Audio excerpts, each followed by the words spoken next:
तरी घड येणार तिथं घड्याची छाटणीच नाही. याचं कारण काय आहे?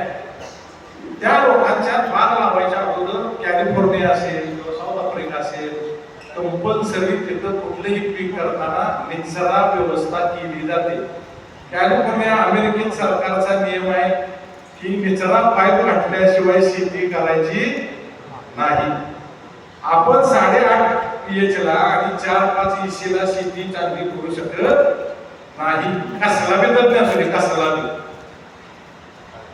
येऊ शकत नाही.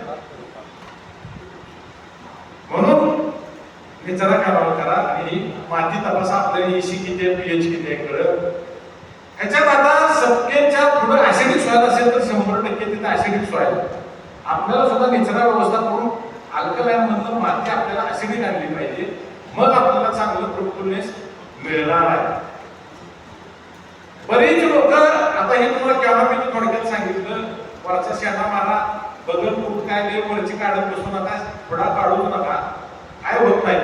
एकदा स्टॉक स्टोरेज झाले की थोडा वेळ जोर करत नाही. आणि एकदा शेणा मारला की उगाच सारखं खाणं काहीतरी खात दाब, काहीतरी दाब, 12 दाब, शिल्लक काय म्हणून दाब, काय दाबू नका, ते पुढेच करते.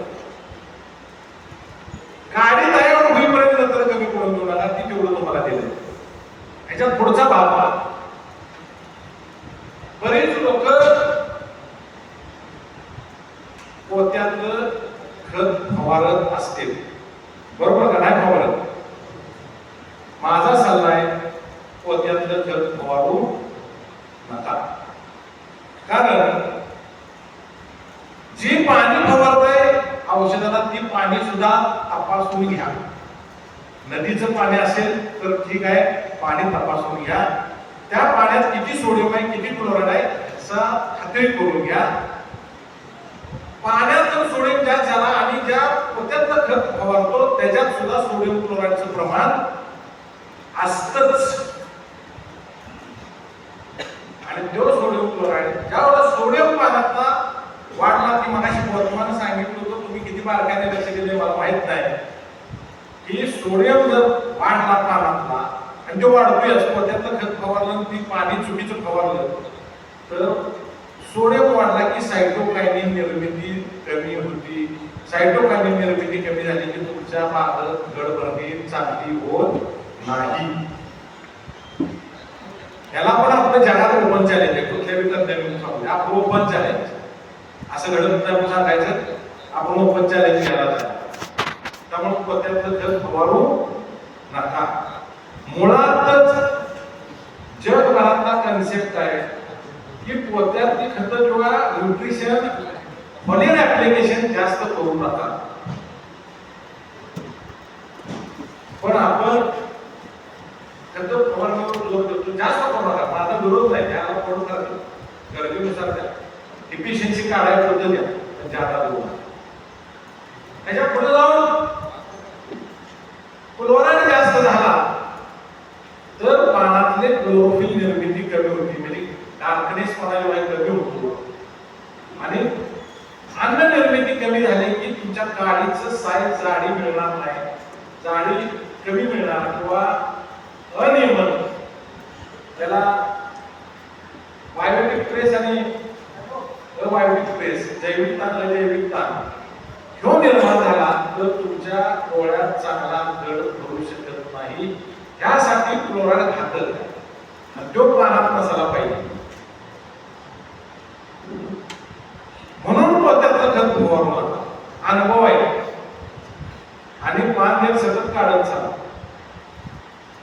पान देत काढायची सवय लावून घ्या, माती तपासायची सवय लावून घ्या, पाणी तपासायची सवय लावून घ्या. तुमच्याकडे डेटा पाहिजे, तुमच्या प्लॉटचा माहिती, तर तुमच्याकडे ही शिक्षण मिळेल. जोपर्यंत ह्या गोष्टी करत नाही तोपर्यंत तुम्ही द्राक्ष शेतीत सक्सेसफुली बागायतदार होऊ शकत नाही.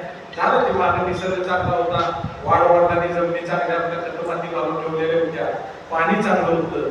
2002 साली पाण्याचा pH होता 7-7.5, आज झालाय 8.5. त्या पाण्याचा EC 1 पर्यंत होता, आज झाला पाणी EC 2-3-4 वरच्या गेला. असं पाणी झाल्यामुळं आपण आता लॉजिक धरून शेती केली द्राक्षाची तरच टिकणार. कुठलीही शेती करा, ऊस केला तरी पण तुम्ही टिकणार. लॉजिक धरूनच केलं पाहिजे. म्हणून तुमच्याकडे डेटा असणं गरजेचं आहे. माती तपासून एक तुम्हाला कळत नसेल समजून घ्या. आपण इथे एवढं बसतोय, आता मी इथे जर प्रश्न विचारला, गावाच्या सरपंचापासून राजकारणात बोल म्हटलं, बराक ओबामा पर्यंत, ट्रम्प पर्यंत अभ्यासानं बागो बोल म्हटलं तर माहित नाही कोणता. म्हणजे राजकारणाला अभ्यास द्यायला आपली बुद्धी खर्च करतोय, पण आपल्या उद्योगाला किती माहिती असली पाहिजे ती बुद्धी मात्र आपण वापरत नाही.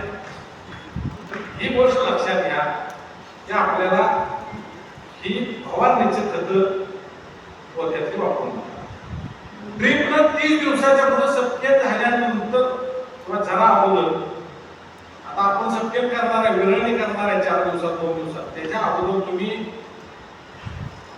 13/045 ऍप्लिकेशन करा. एकत्र तिथे द्या.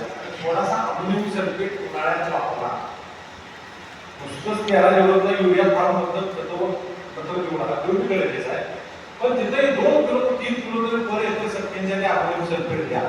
पण लेट जर छाटणी असेल पावसाळ्यातली तर मात्र युरिया फॉर्म मधलं न देता थोडासा अमोनियम सल्फेट घ्या. अल्कलाईन सॉइलला म्हणजे आपल्या जास्त पीएचच्या जमिनीला अमोनियम फॉर्मचा नायट्रोजन चांगला काढली होतो. त्यामुळे तुमचा NO3 म्हणजे युरियाच्या नंतर झाड उचललं असतं. ह्या प्रॅक्टिस लक्षात घ्या.